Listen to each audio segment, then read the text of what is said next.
today's lesson, we shall be looking at the anatomy of human heart. The heart is just an organ for pumping blood, and the heart is located at the thoracic cavity. Human heart is a four-chambered organ. Okay, four-chambered organ. To draw the anatomy or the structure of human heart, you need to understand that you assume you are drawing the heart of the person facing you. And if this is your right hand side, if this side is my right hand side, what I will label here is left side of the person. And here is my left side, here should be right side of the organ I'm drawing. This is one of the chambers of the heart known as left ventricle.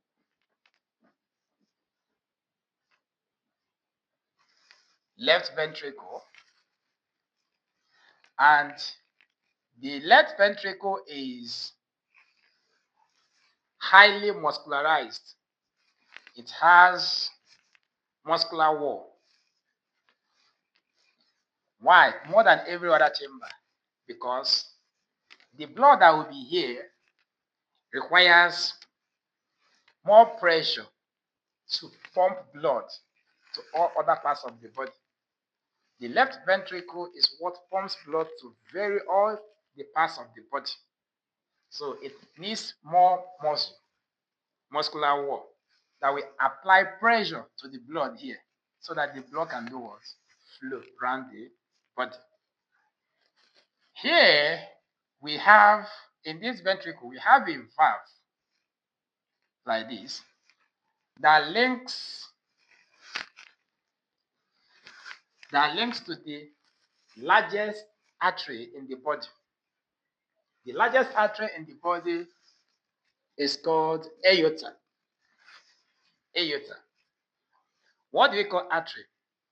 Arteries are those blood vessels that carry blood away from the heart. They carry blood away from the heart. So aorta is an artery taking blood away from the heart. Okay? Now we have a valve here. What is the function of the valve? Valve enables blood or enhances blood to flow in one direction. It allows blood just to flow in one direction. That is to say, when blood flows here, it passes through here and goes away. The blood will not come back. The valve will not allow it to come back, because when blood goes out and wants to come back, this valve that is like this will close. The valve that is like this will close. Therefore, it will not allow blood here that has left to come back again. Okay?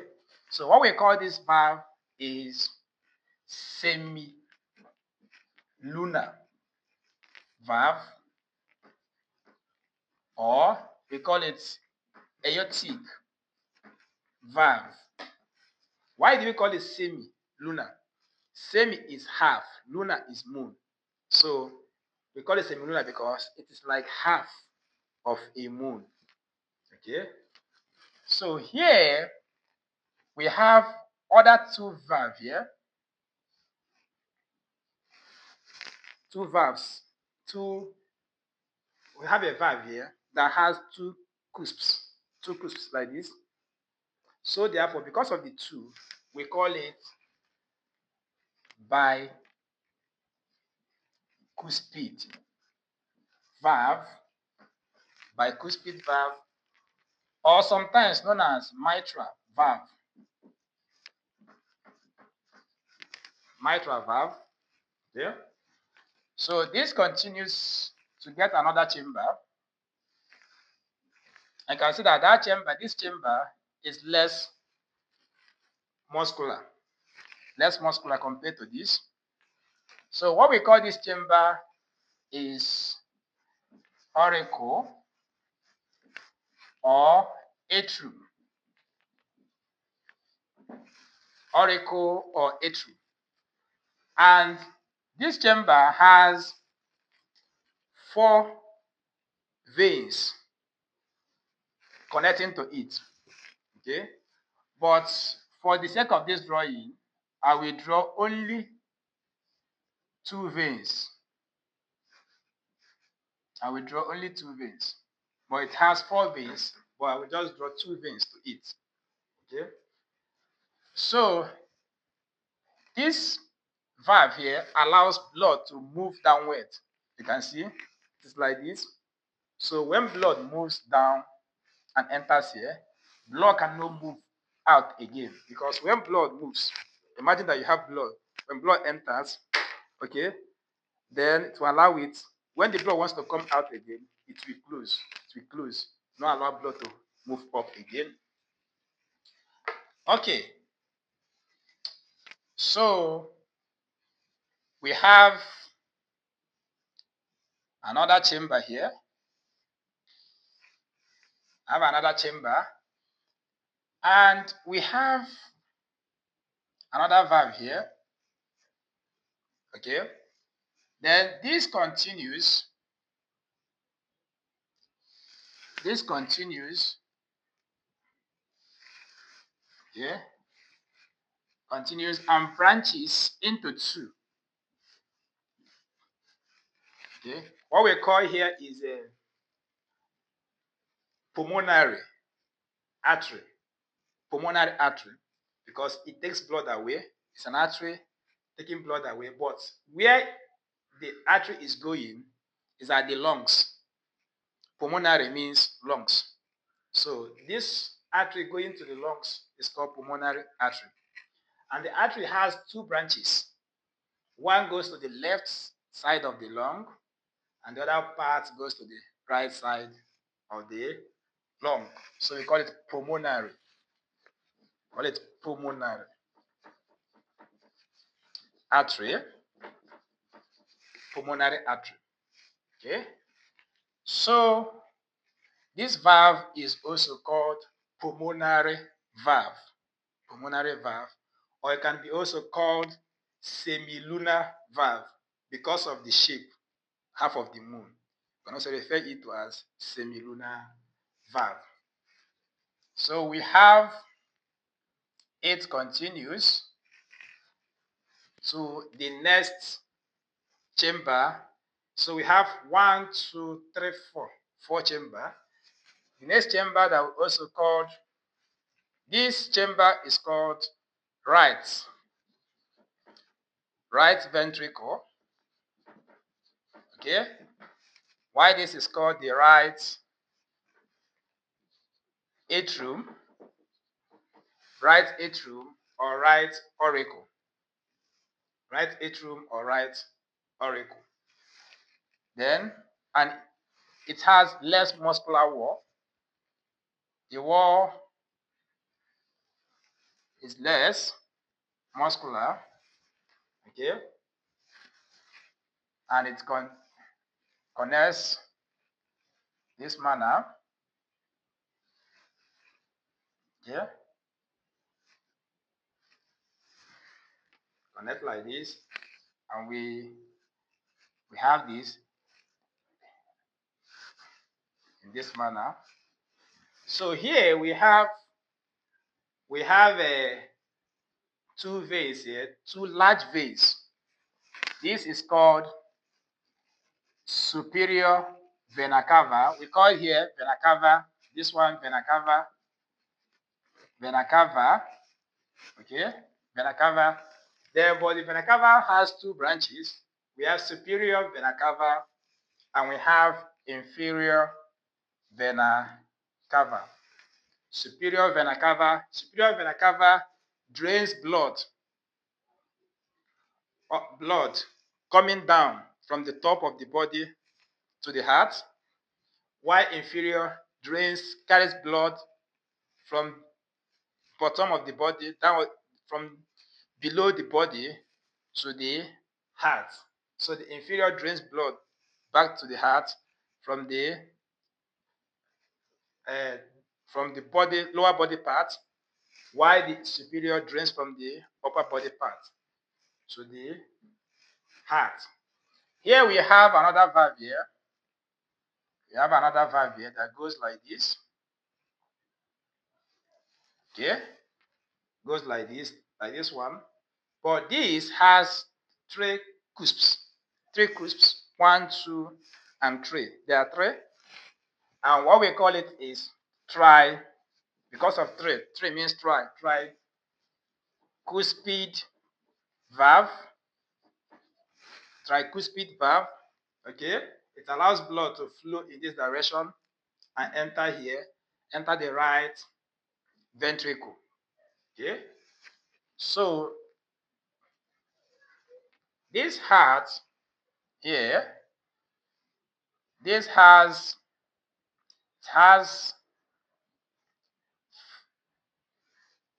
tendon. It has tendon that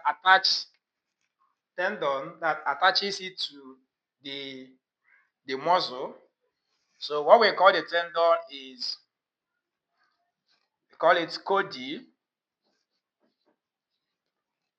call it tendini, call it tendini.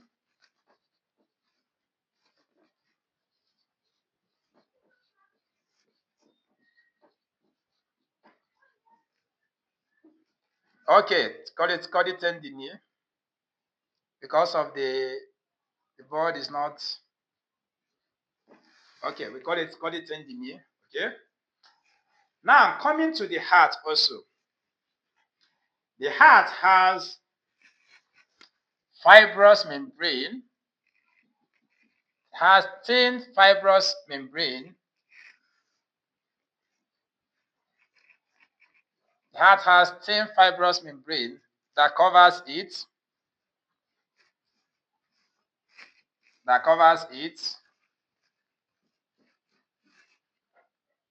Okay.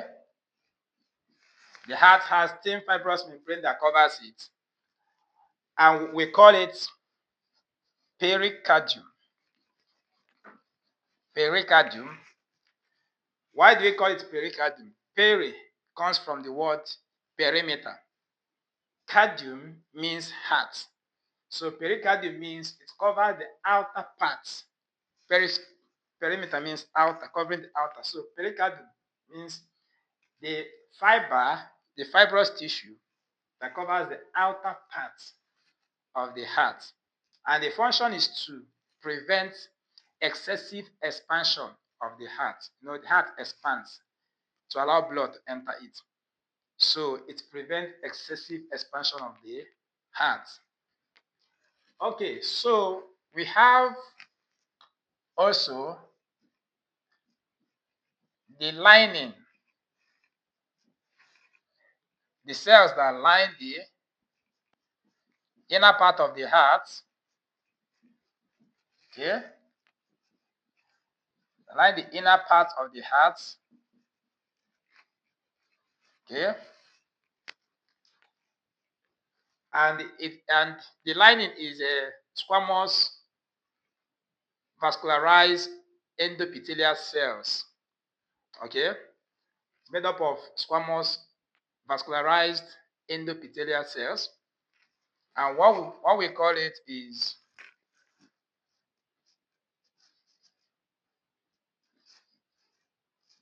endocardium. Endo means inside, cardium means heart.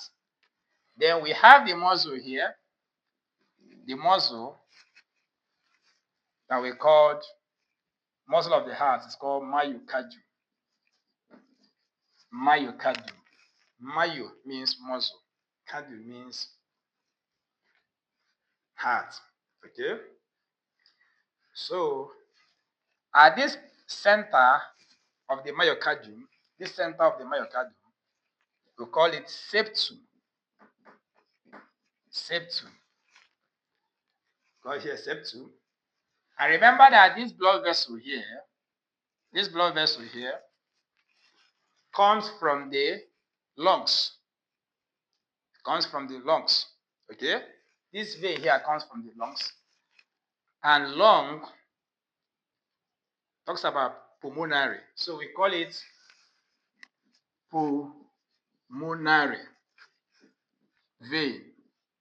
Okay, so these two veins are pulmonary vein. Okay, so they bring blood from the lungs coming to the heart. And remember that blood coming from the lungs to the heart is always oxygenated. It contains enough oxygen. Lung adds oxygen to blood. So the blood coming down here to the atrium from the pulmonary vein is oxygenated. Blood contains hemoglobin that has affinity for oxygen. So that is it. So when it enters here, the blood that contains oxygen enters here.